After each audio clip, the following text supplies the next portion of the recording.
Good morning. Well, we made it through all our storms. It's still kind of wet out there. Of course, we went out later than we normally did, and that's why this is later because, my sock people have to come and everything, so I'm not able to do this right away. But, we'll be right back and we'll start talking about the news events or things pretty much about around the local, but, we do stop and do some talks about things happening outside Lower Mainland here. Sorry.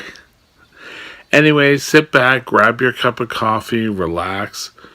We'll get into our topic shortly, and we'll be right back. So I think I said it already, but just in case I didn't, get your cup of coffee, tea, iced tea, pop, orange juice, whatever.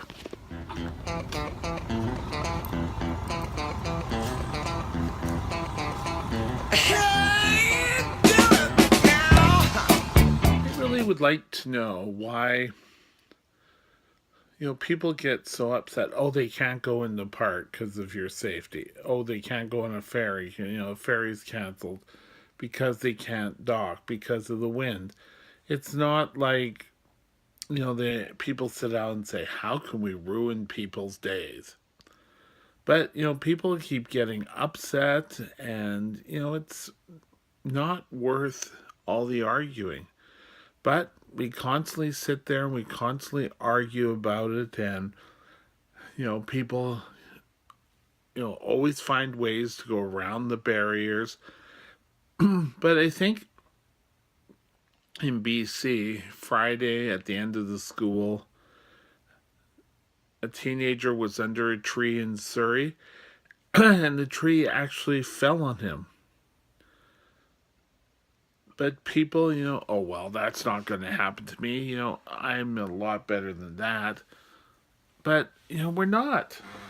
And people will constantly argue and say, well, that's never going to happen to me. So I think I'll go through. And, they'll break down the barriers or they'll try to fight through it. Last night, Stanley Park was closed down. And, people are arguing, saying, no, you have to let me through. I can get through. I'm an expert. Well, all these people who keep saying they're experts really aren't experts. They're just stupid adventurous. And, I'm lucky no one got injured of that, but I know from when I've been involved in a road closure or whatever, people are, pretty well getting violent. And I don't know why in the world they are getting Now, don't violent. get me wrong. I'm not suggesting this boy who was hit was doing anything foolish, like walking in the midst of the windstorm and the trees and everything. But, you know, we all seem to want to do things that are damaging or, you know, could cause problems. And I've done a video on this already, but this boy passed away, getting out of school and a tree fell on him. So again, we're getting our winter storms, and we've got the last one that passed through here, and we all seem to be safe and here, but still an awful. Sorry, that's my arm. An awful lot of people are without power in Lower Mainland.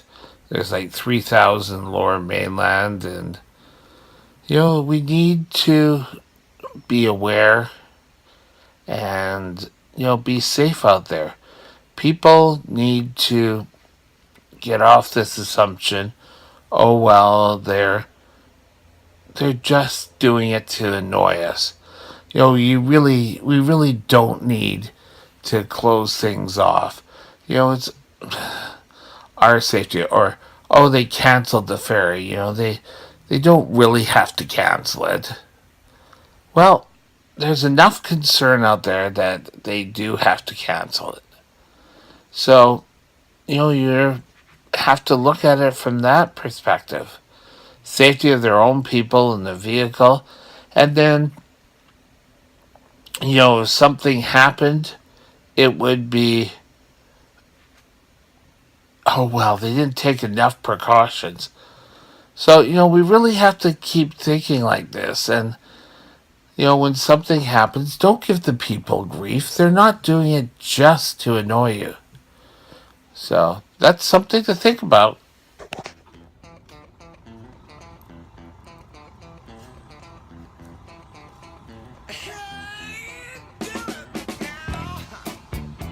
All right. So, Guilford Parkade yesterday evening was shut down because, sorry, I'm terrible at this today because my back is hurting. People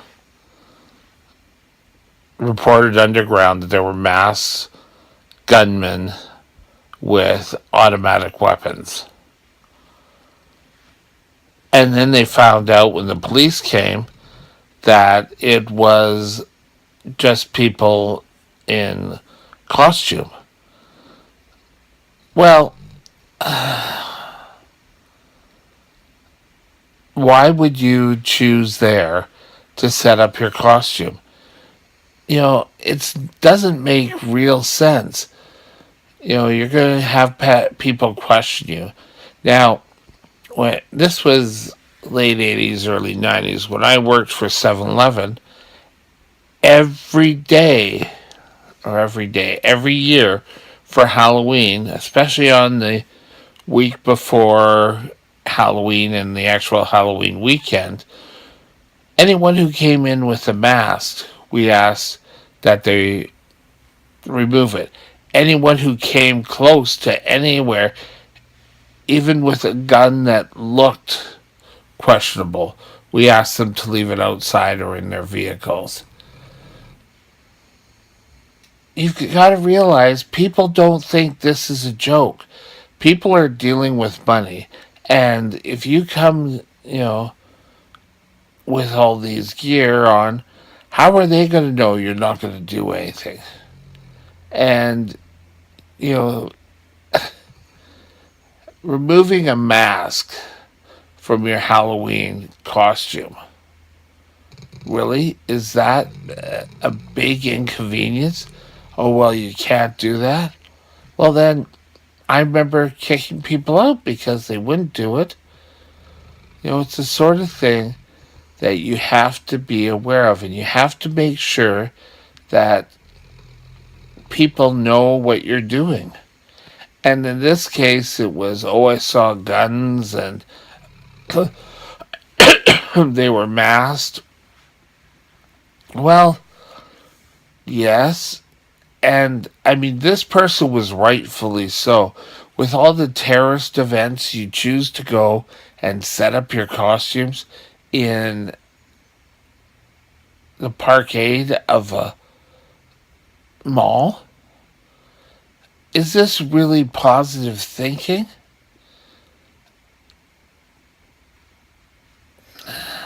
Just doesn't make sense, and it's an ongoing thing. Every year, there are people who constantly do this, who constantly make a scene, get police out, get involved. Where if you want to do that kind of costume, take your guns or whatever, or your play guns, and take them to your event concealed.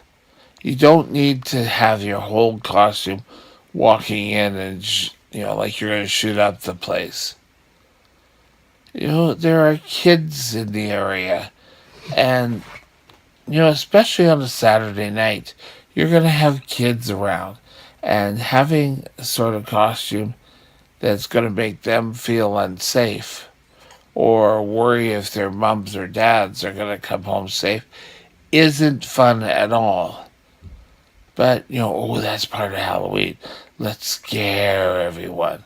Well, the problem is some of the police can't tell, in an emergency situation, if it's a toy gun or a real gun. And are you really going to want that kind of pressure to put on someone? Or have them shoot you because they perceive you as a threat?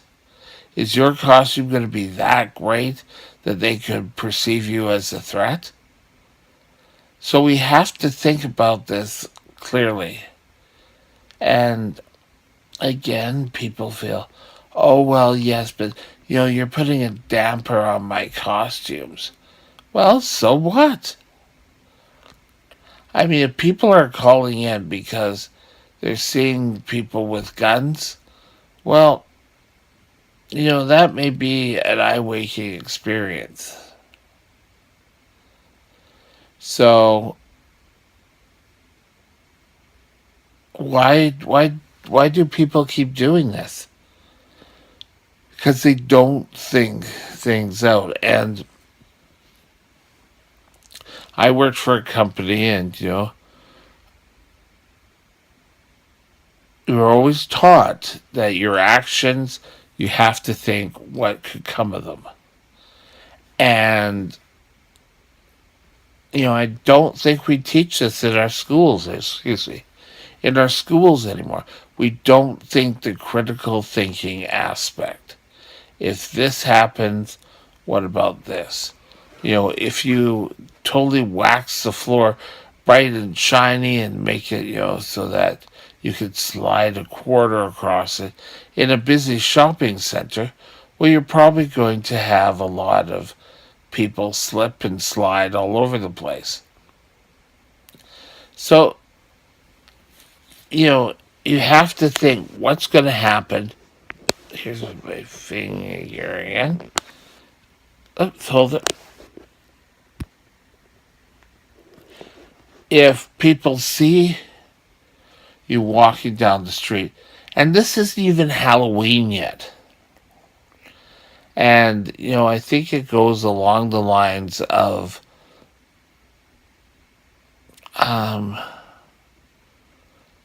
the scary clowns. Now, chasing after people, okay, you can kind of get away with that.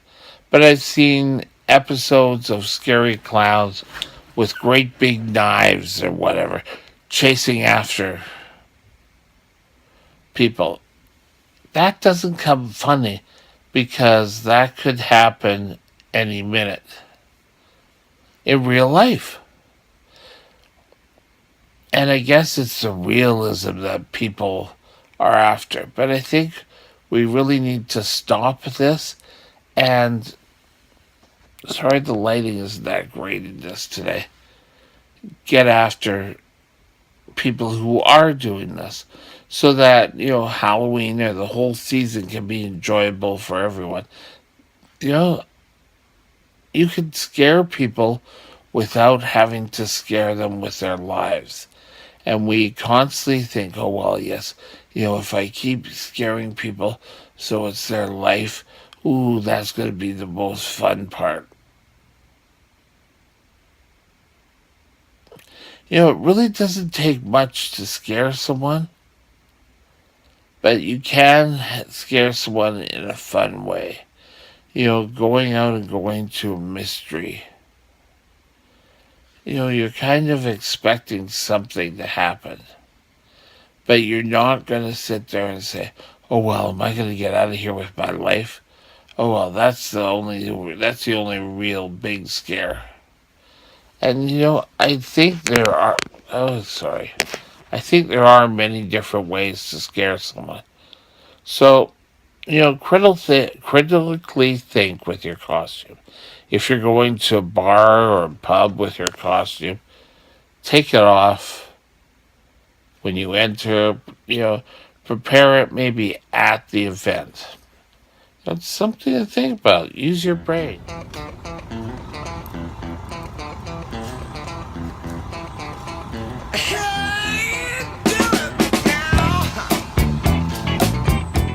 We live in beautiful British Columbia, and the area is absolutely beautiful. Outside my door, I've got a forest. However, you think that over the years that we've had these windstorms, And every year there's kind of like power outages. And I can remember there were power outage. Um, I was living at 19th and Rupert at the time, and these power outage we had for 2 days, but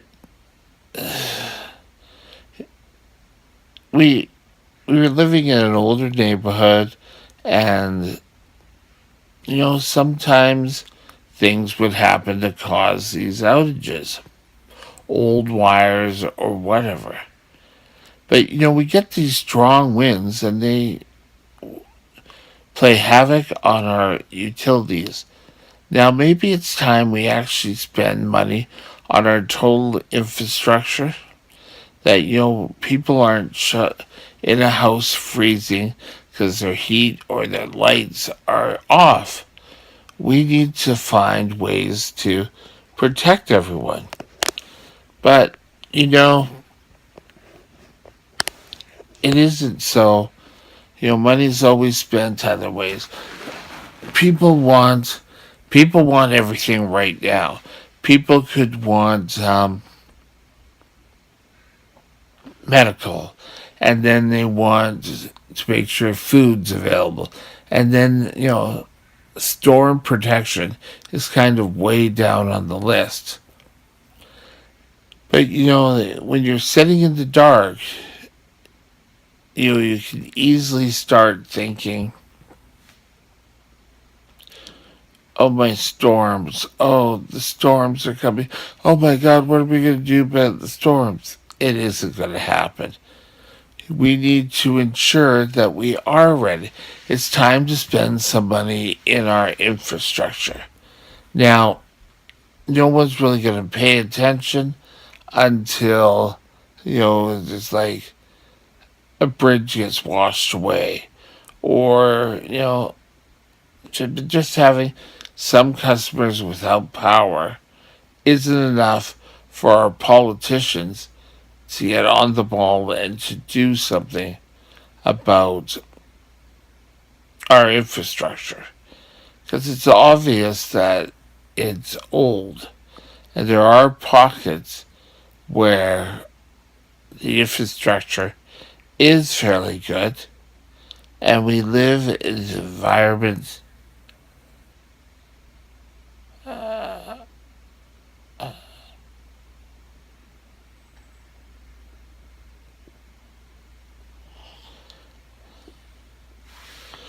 Just hold on. All these years we've gone without updating our infrastructure, and now these storms come along and they cause a whole bunch of problems.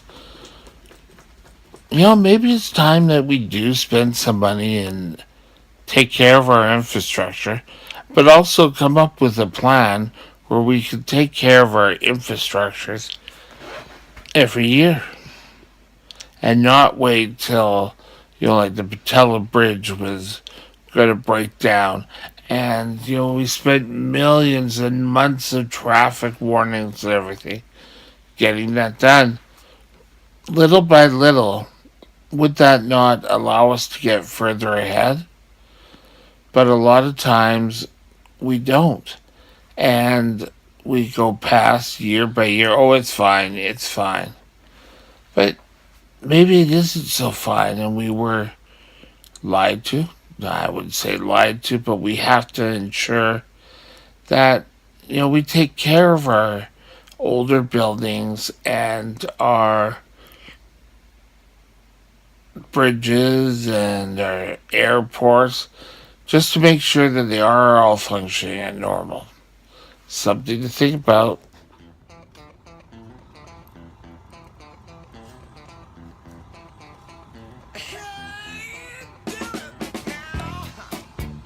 The president, or sorry, the presidential elections in the States now are really starting to be a pain. It's like a melodrama. What is this person doing? What is that person doing? But I'd like to jump ahead a bit and say, what's going to happen after the election? Are the Trump people going to cause so much of a ruckus? He's already put the thought out there that it's rigged. And this is something he's done throughout his whole political life. Well, it only started in June of this year, was it? Or last year? But, everything, oh, well, oh, the election is rigged. That's why I'm losing here. That's why I'm losing there.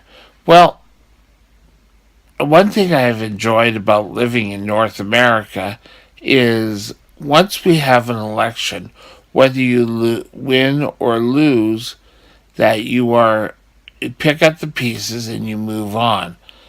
That's what the majority has said.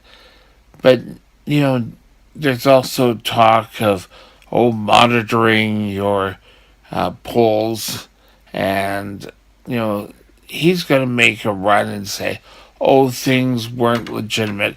So we're going to end up with a Florida. And, where people are going to keep going and they're going to keep trying to get him elected whichever way he can. And, I think he's really got to stop and move on.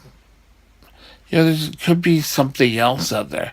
And, the old adage, a door closes, a window opens. So, if he doesn't win, well, get on. Maybe this is an experiment. But I think, his whole chat, he's not building up his support. His support is pretty well level. And, I think he's got to work on this a bit more and accept the election for what it's worth. But he's going to make it difficult for whoever gets in. And, we keep seeing Hillary as the major fund runner and him. Those are the only two. But there is Paul Johnson, and then there's a lady, I believe, by the name of, her last name is Stein. So, and miracles have happened, and those are building up. But I think we really have to take a look at, you're going to have Democrats and you're going to have a fractured Republican Party. And are those going to be the two that are going to be able to run a government? Any government works well where you have a government and then you have a opposition. And if an opposition is fractured or can't work, well, then this other party just does whatever they want. And I don't saying that the Democrats are evil, even though the Republicans think they are, or vice versa. I think they all have different views of what America should be. And I think we need to take a look at this ourselves. And maybe there's a third party looming out there that would allow elections to continue and would allow that opposition. Now, it happens very rarely, and I think it was Alberta and even in BC, where at one time the Liberals won all but 2 seats. And we went 4 years like this. And, the Liberals could do whatever they wanted because no one questioned them about it. This is where the media starts playing the opposition. And unless it's a known owner of a paper, they can be, but in the Lower Mainland, the politicians are never used for this. And I think we have to stop whining and move on. And I would say the exact same thing, and we're just using the American politics because this is the one that is voting right now. Accept whatever happens and then move on. Donald Trump can make another run for it. It's not the end of the world. He can voice up every time she chooses to do something wrong. But that's something to think about too.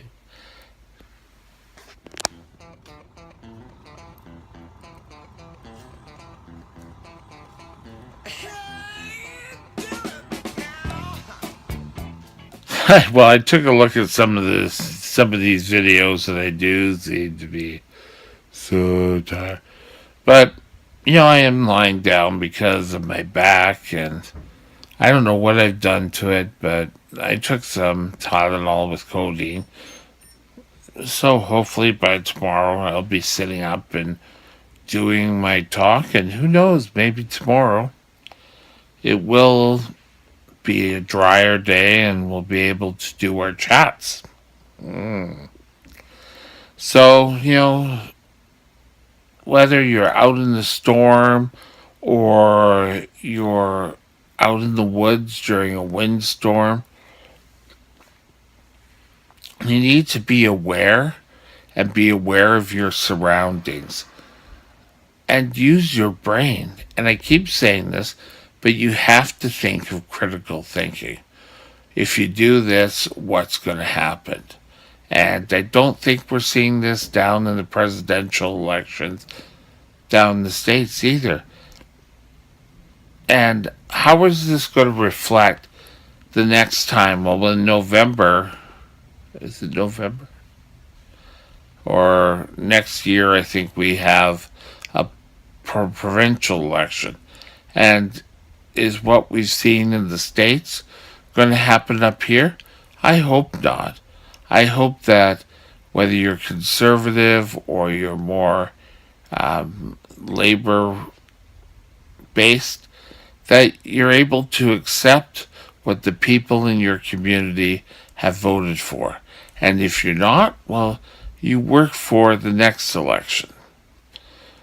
But, this is something we all have to work on, and it's something truly to think about. We'll talk to you, and I'll be back tomorrow. Bye now.